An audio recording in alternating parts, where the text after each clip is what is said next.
Okay, so Eurovision 2025, Basel. It's really creeping up on us, May 17th for the grand final. It really is Uh, getting close now. and, we've been, looking at all the signals, trying to figure out who's actually got a shot. Hmm.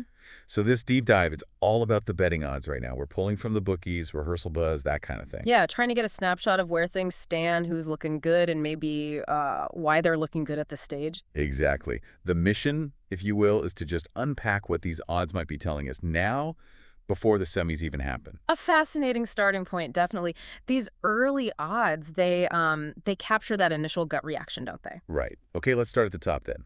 Sweden. KAJ. The Finnish-Swedish trio. Ah, yes. Bara Bada Bastu. The sauna song. It's Yeah. memorable, you have to give it that.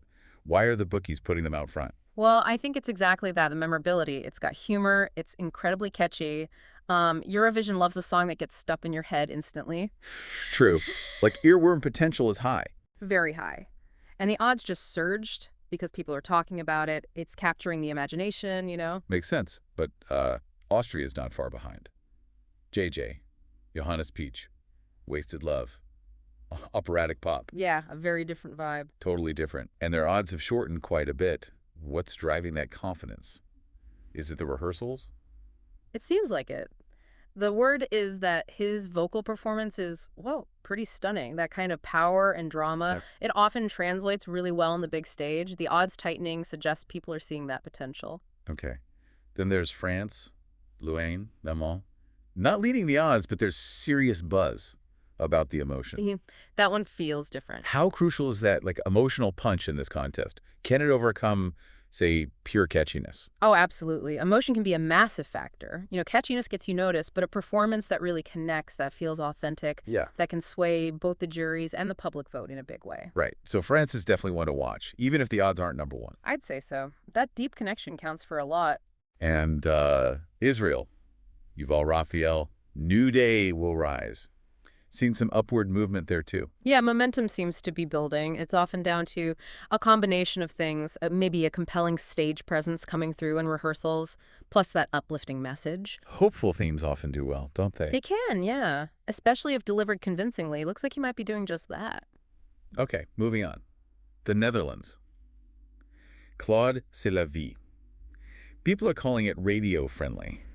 Does radio-friendly generally mean good Eurovision prospect? Or is it sometimes a bit safe? It's interesting. Radio-friendly means broad appeal, potentially grabbing votes from lots of different people. It gives them a solid base. It might not have the wow factor of some others, perhaps, but it keeps them firmly in the conversation. Consistent points. Right, solid, Yeah. not necessarily spectacular. Got it. Now, Spain, this is fascinating. Melody, Esa Diva. Ah, yes. The surprise packet. Totally. Started as a real long shot, right? But Yeah. apparently, the first rehearsal in Basel changed everything. Odds slashed. Exactly. And this just proves how vital the live performance aspect is. Reports suggest the staging, her energy, the whole package just clicked in rehearsals. Wow. It completely shifted perception. Shows you it's not just about the song on its own, it's the 3-minute performance. A potential dark horse emerging then. And speaking of long shots, we still have the UK, Ireland, Germany, currently sitting with pretty long odds. Yeah, the current underdogs. But, we say this every year, don't we? Eurovision history is littered with surprises. Never count anyone out completely. Never. A killer performance on the night can change everything. So bottom line, Yeah. the odds give us clues, but they're far from the full picture. Not at all. You've got the running order, which matters, the mood in the arena, and crucially, that 50-50 split. Juries and public voters can want very different things. That jury-public split adds so much unpredictability. It really does.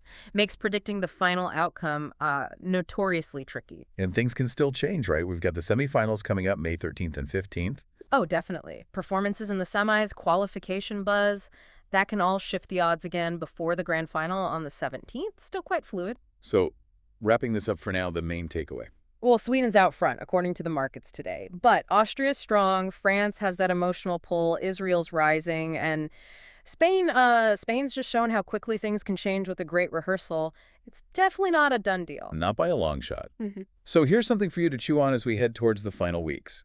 We've talked about catchiness, vocals, emotion, staging. Which of those elements do you think ultimately holds the most power in winning Eurovision? And how might that 50-50 jury and public vote amplify one factor over another this year? something to ponder.